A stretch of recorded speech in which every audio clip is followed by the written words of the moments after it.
Hey YouTubers, Tree Guy Ted here. Welcome to the woodshed. Been a while, caught up in life. I'm sure you guys know how it goes, and we're gonna start a couple of new series of videos. I'm gonna start with this one, and we're gonna do one on milling because I have these Goliath oak logs that I have to mill. I have a pretty big mill. I can mill up to 8 feet with my chainsaw mill. But today's video is just going to focus on how I set up a log to mill, some of the issues that you run into, and this is by no means the end-all be-all of how you do it. This is just how I do it. I find it very easy. I find it works well for me. You may find something that works well for you. So we'll take a look at the tools. We'll take a look at a couple of the issues that you run into with logs, hazards and things like that, how to identify them in certain kinds of wood. And that'll be it for this one, and then the next one will be running the mill into the log. So here we go, how to set up a log for chainsaw milling. Okay, first thing we're going to do is we're going to take a look at the tools that we're going to use to set up. You're going to need some sort of scrap lumber, and this is to mount your rails on. Of course, you're going to need your rails. I use a fire service ladder. It is bigger than most extension ladders. It's only one section. Of course, it is 24 inches wide instead of the standard like 18 or something that a regular ladder is. I use one section of it. It's far more rigid. The I-beams are heavier, the cross members are heavier. It works well for me. Don't know if you'll be able to get your hands on one that's been surplused, but who knows, maybe. Of course, you're going to need a tape measure because you're going to want to be measuring things. Screw gun for mounting. I use 3-inch wood screws. They're interior construction screws that I use. That's what I have around. I always use 3-inch. I've used CDX. They hold just as well. Decking screws with the Torx head hold up a long time, and they last you a long time if you can find it. You're going to need a level and of course a chainsaw. And that's pretty much it for setup. So let's take a look at the first log we're going to do, and we're going to take a look at some of the issues that you run into with your wood. Okay, this is the first log I'm doing, and we'll give you an idea. This is about, see, this way we're looking at about 36 inches in diameter, and this way, or across I should say, it's not really diameter, and this way is 26. There's a couple issues with this log. One is that the natural check goes straight across this way, and that's not going to impact what I'm doing, because I'm going to mill a square cant first this time, and it doesn't matter where I am to do that. I can start any which way. What does matter is these two blue stains. These are indicative of iron in oak trees. You'll find that in walnut trees too, where it stains blue. There might be one or two other species. I don't really think that I've seen it in anything else though, except for very localized. It will run down the grain of the wood in oak and walnut.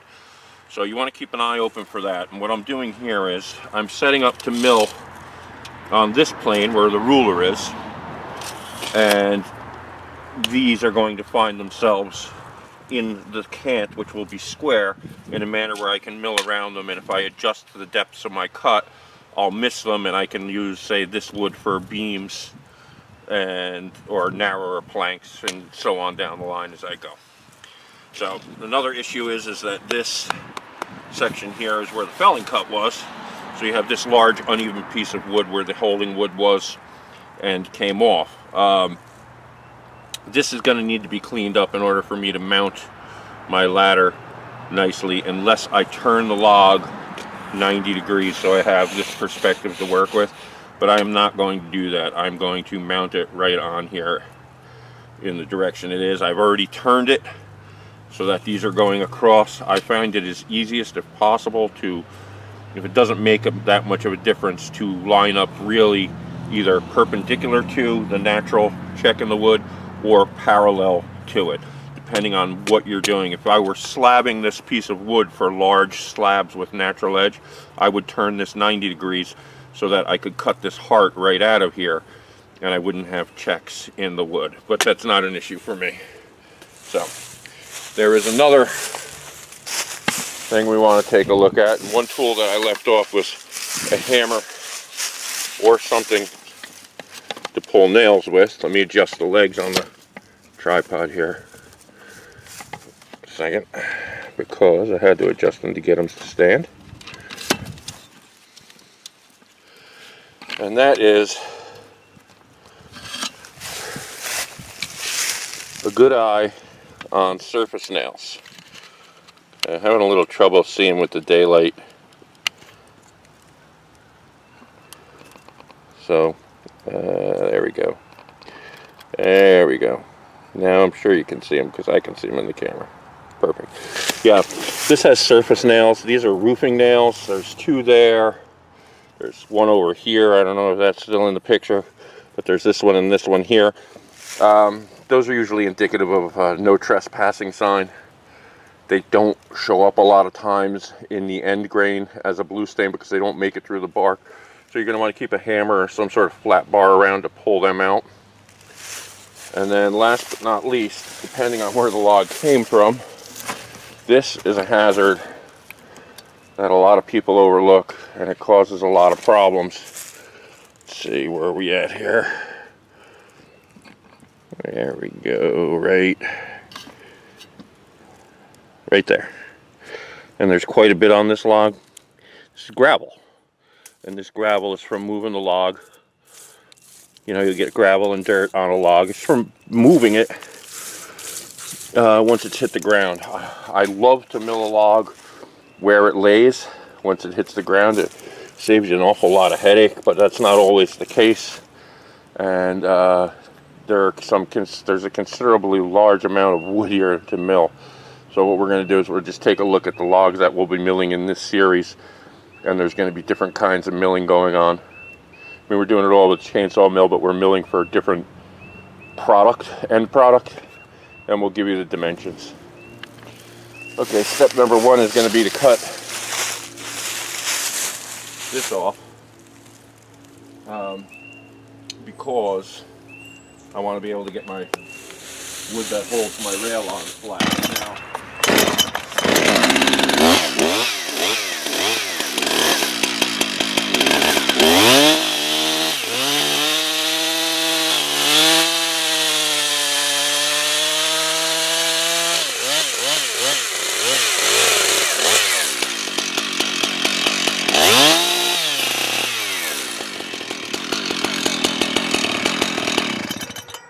outstanding.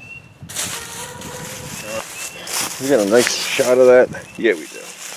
Now I measured from here, which is center grain, and center grain on the other end. Pretty much, you know, just about perpendicular.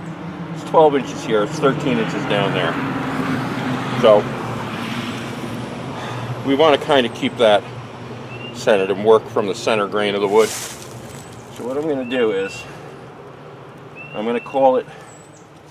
Let's see. Here's center grain. I'm going to call it 12.5. And we're going to want to measure up from the heart the same distance so that we're running parallel to that heart. So it's 12 on this side. So we're going to go 10 inches up. And we're going to make a mark.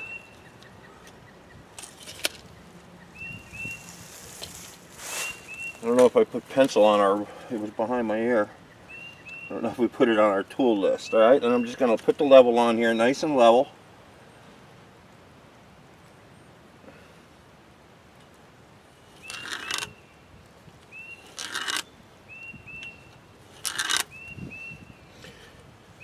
Score a line level. And I'm going to do 10 inches up from the other side. And do the same thing. Okay, level line, 10 inches up. I draw the lines first so that the log doesn't move. And if the log doesn't move when you draw the lines, now it doesn't matter if this gets knocked because they were both drawn on the same perspective. Let's pull this camera back and take a look at something real quick I didn't go over here. Okay, well, the one last thing that I left out is bumping knots. Unless you're doing a live edge where you want something like this, or where there was a branch, a thumb, it's really best just to cut them flush to the log, something like this. Cut it flush to the log, so that if you're using a chainsaw mill, you can go right over it. You don't want to get hung up on stuff like that when you're milling. And a lot of times if you're really working on the max edge of your mill, which happens more often than not, this is going to hang you up in the middle of a cut, and it's just a royal pain in the nuts. So try and avoid it by cutting them off and cutting them clean. We're all good to go to the next step now. So let's get that done. This one's a no-brainer. I just marked this so it's about an inch wider than my rails, so that my rails can sit on it. I'm just going to cut 2 pieces that length with the chainsaw. And then we'll go from there. You don't need to see that, right? Tape's rolling. Okay. Alright, the first thing I did was I put a screw somewhere near the center of this and got it started. Now, I'm going to line this up nice and even with my line. Now, it doesn't have to be exact, but it does have to be parallel. It doesn't have to be like exactly on the line, but you have to be parallel to it as absolutely best you can. This is all about the dimensions of your lumber coming out, right? Oopsie. See, it moved, so now I got to go back. And of course you can see I have an essential trimmer, which makes this very difficult for me sometimes.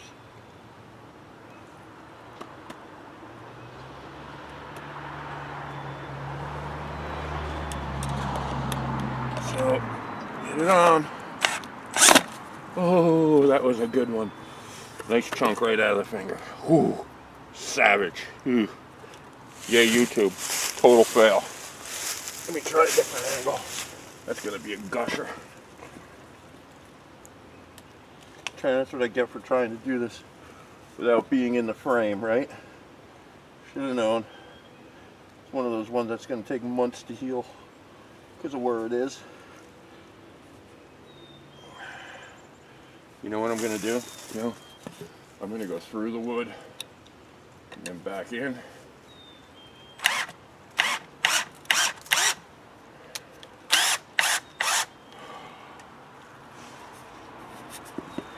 Make it a little easier on me. Wow, that's going to really suck. I'll tell you right now, it hurts like hell. But at least we got it on YouTube. It's all white inside. It's one of those ones that's deep in white. I'll get a close-up as soon as I get this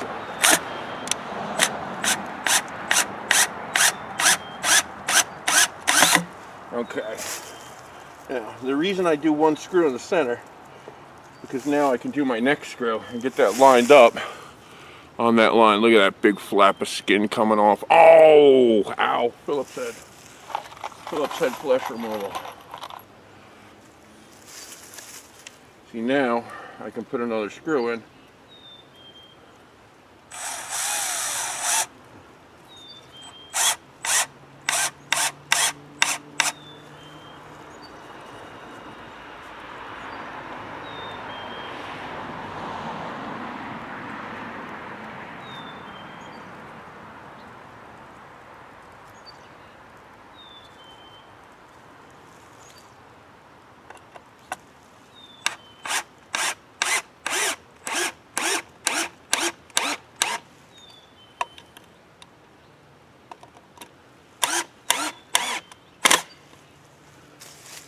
And there you go. That's nice and level.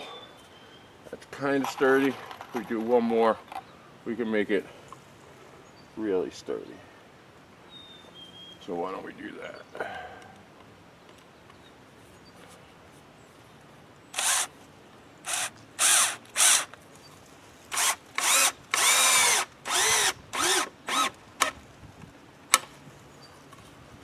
There you go. That's on there like a rock. And we'll go put the other one on. And maybe we could do it without hurting ourselves.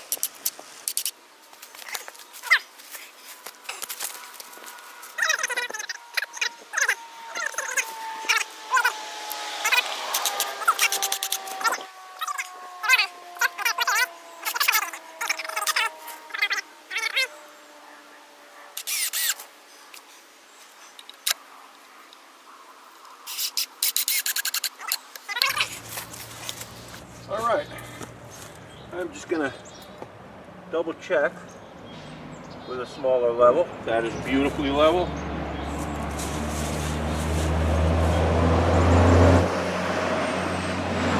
That is beautifully level. Got some bungee cords. That's just a little milling trick.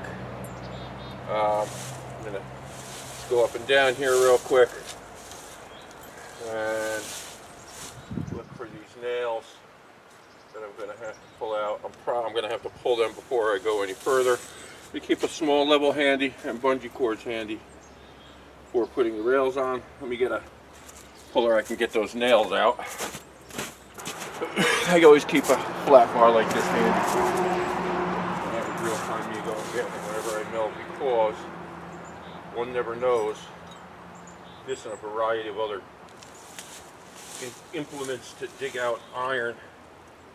You never know what you're going to find in a tree. Found cannonball in a stump, grinding a stump over in Van Cortlandt Park, across the Hudson there. And a gentleman I worked with found an old flintlock, the remnants of it, wired with like a metal hook. Looks like it was set up as a booby trap. He found it in a giant white oak tree that he was pruning. I can't even tell you how many horseshoes I found with either saws or stump grinders.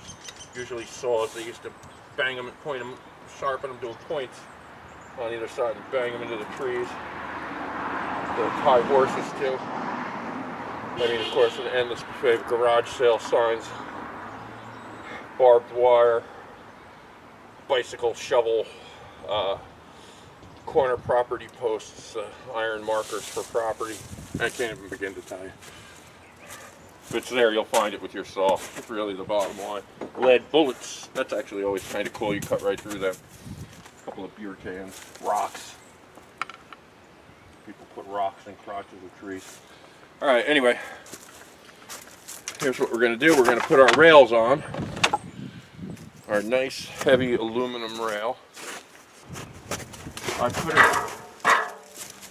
deep side down. I'll show you what that means. And then I'm flipping around the other way there's a reason for that. But deep side down, see, this is deeper here from this side to the rung than this is to the rung. And in case if you get in the habit of always putting it deep side down, in the case that you have to set deeper into the log, it gives you a little more room for the round of the log. Now this has cleats on it, which I don't like, but it's not mine. So I'm not taking them off, because it kind of shortens my useful distance just a little bit, just enough where it might be problematic for me on one of the logs I have here, not in this series. But I'm going to probably take those off and, well, see if I can. I don't know. I'll have to talk to the owner. Actually, you know what? I'm not even going to bother. Gracious, to let me use it. Why would I even ask him if he destroys equipment? Now, I'm going to turn this around. What's nice about these rails for 8-foot lumber, matter of fact, even for 10-foot lumber, I believe, is I can hang the saw, I can hang the mill to start and to finish. And if you can hang your mill, that really makes it, yeah, it'll do it for 10 foot easily. It'll really make your life a lot easier. Now, we're going to get that nice and centered. Look, see how nice that is? There's no wobble in it. Beautiful. Now, and I noticed that a lot of people I've seen on the tube of views there, a lot of people have a hand winch on their mills. And I never really thought about it. The beauty of this thing is because it's the lower piece of an extension ladder, it has a pulley on it. So if you're using a mill with a hand crank on it and you put that at the other end, you can just run through that pulley and just crank right out the other end if the ladder's long enough. Nice feature, just some food for thought. Of course, you know, have to make sure that you have enough overrun to do that, or run the mill right out. I just see that as an extra issue, an extra tool issue that I don't need. I'm digging how this is looking. I'm going to check my level across a couple of places. Check it here, and we're beautifully level. Wow, that's perfect. Check it here. Now, you can see there's really not a whole lot of deflection in this. I mean, there's a tiny bit, but I weigh almost 300 pounds. I'm a pretty big guy, especially after the winter with my winter gut going. I'm tall, I'm also big, on top of fat, but it makes for a nice, sturdy rail. So that's all beautiful.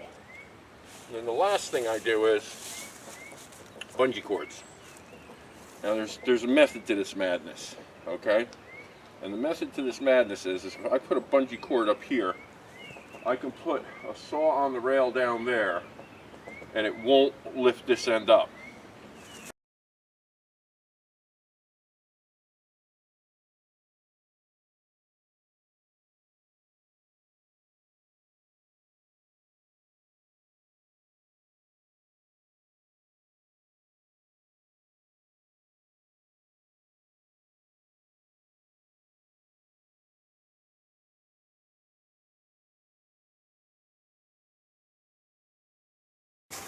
Here's the mill I'm going to use. It's a simple Stihl mill.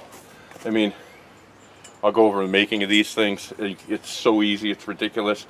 It's just the key is that you need to get all of these bits where the weld is beautifully flat. That one's a little up. And this has to be taken down a little bit because that'll screw you up every time. And you just want your surface of your mill uber flat so that it runs beautifully flat.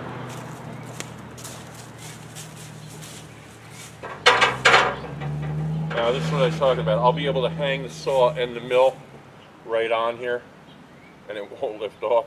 I could start the saw, it goes this way. I could start the saw, fire it up.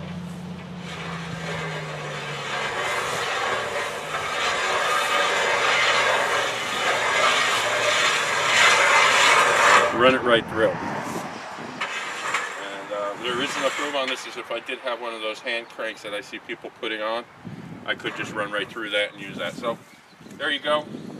I'm going to do a little work on the mill. Dust it up a little bit with a grinder. And then set it in place and make our first cut. Alright, I had to brush up my saw that I'm milling with, so it took a little while. And you on? Yeah, you're on. Wanted to clean a few things up on the mill. So we're just going to talk about setting up the saw for a second. Easiest way to do it is you need to be below this. I like to be an inch below here, especially if I have something bungeed on. So easiest way to do it is hook on there, and it's just below 7 inches from top to bottom there. It should be consistent all the way around. Doesn't hurt to check.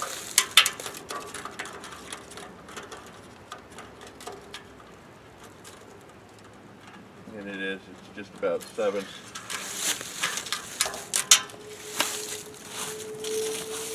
Here, just about 7.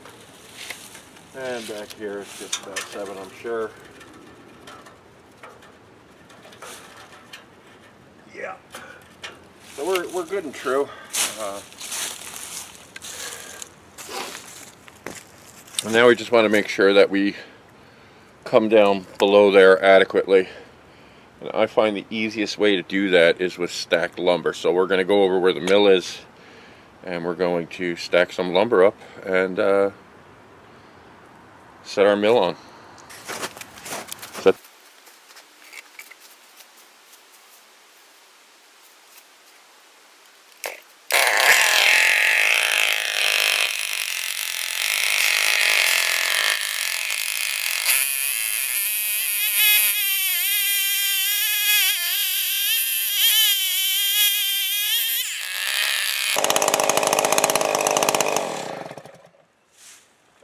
this is bouncing like crazy on me. I mean, I'm getting a badass cut, don't get me wrong.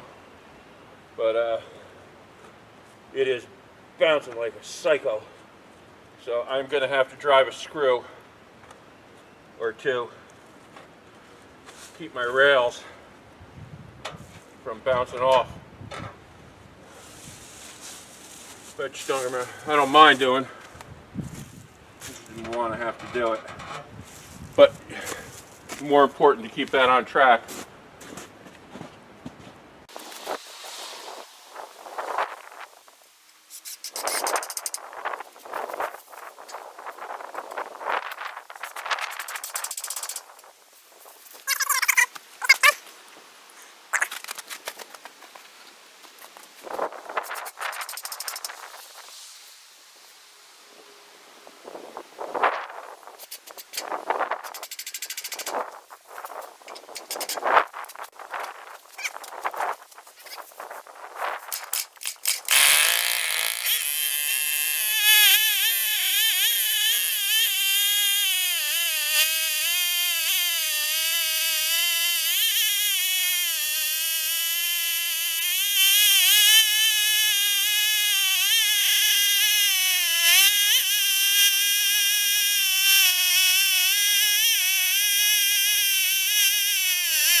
Okay,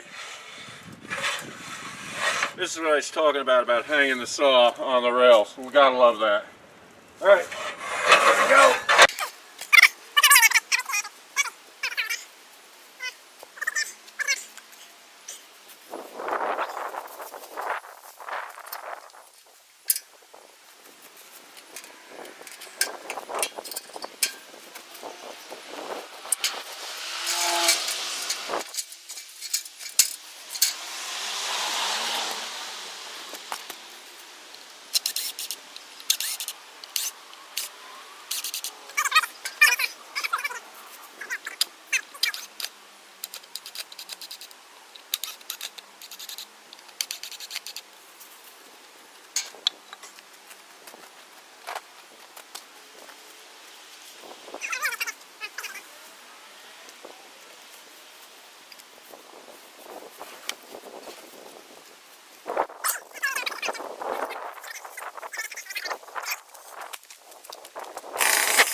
Okay, I guess this is like a YouTube speak would be an unboxing sort of.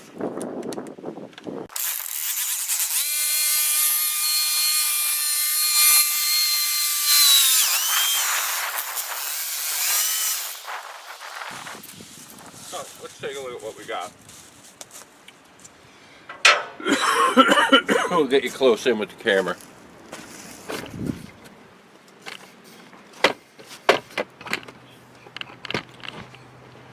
Okay, hope the lighting's good.